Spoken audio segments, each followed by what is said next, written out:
Well, good morning, everybody. Hope you're having an amazing and blessed day, whatever time and day it is for you when you're watching this. Here we are Monday, beginning the week off. Hope you're doing well. And we are continuing in Galatians 5. And as I said last week, this is where Paul really starts laying down what it is to walk in faith and live in righteousness. But it takes a little bit more to get there. And we got a few more talking about the law and what the problem is with the law.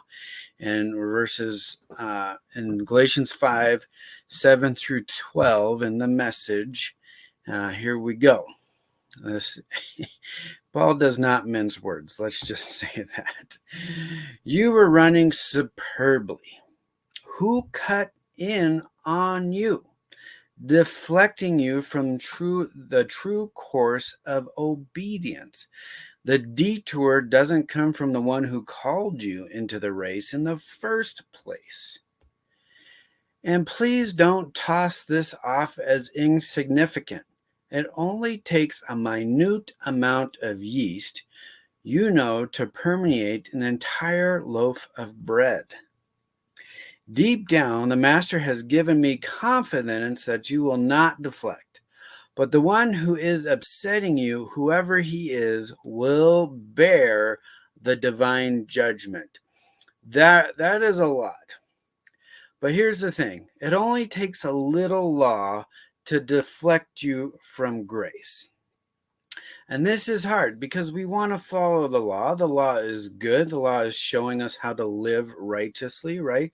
And so how do we balance living in grace, but actually walking in righteousness? Completely, we just can't get that around our head. And it only takes a little law, Paul is telling you, to get deflected. So how do we do that? How do we walk in that? And as we get into this chapter, he's going to keep going. But here is the point.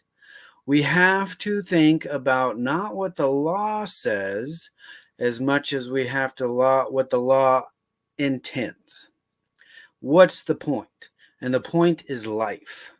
The point is peace, joy, hope, faith, righteousness, and the most important, love. Whatever brings those 6 factors, that's what we should strive for. And there's only one thing that brings death, and it's harm. That's death. We don't want death. We don't want harm. Anything that harms. So I can go on and have in the past, and we'll continue to as in the future. But let's move on. As for the rumor that I continue to preach the ways of circumcision, as I did in those pre-Damascus road days, that is absurd. Why would I be persecuted then? If I were preaching that old message, no one would be offended if I mentioned the cross now and then. It'd be so watered down, it wouldn't matter one way or the other. He said it, not me. But if we bring in a little law to Christ, which has happened, will happen again constantly, because we can't understand that balance. If we're not understanding that balance and we're bringing law in, it makes it watered down. It makes it super easy. And it actually, Christ with the law goes down smoothly. People really like it. It's true. People really like it. It goes down so smooth. We just have a little God here, a little law here. We have our pretty things here. We can pretend here. We can put on a facade of righteousness and pretend like we're good when we have no relationship.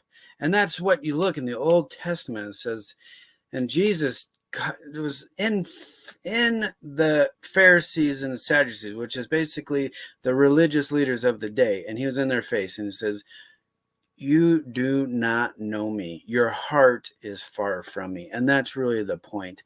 But Paul goes a little further, says, why don't these agitators obsessed as they are about circumcision, go all the way and castrate themselves. And that's kind of where we're going to end it. The action step. Do you want to castrate yourself? Because if you follow the law, you have to be extreme. Jesus said it. End of chapter 5 in Matthew.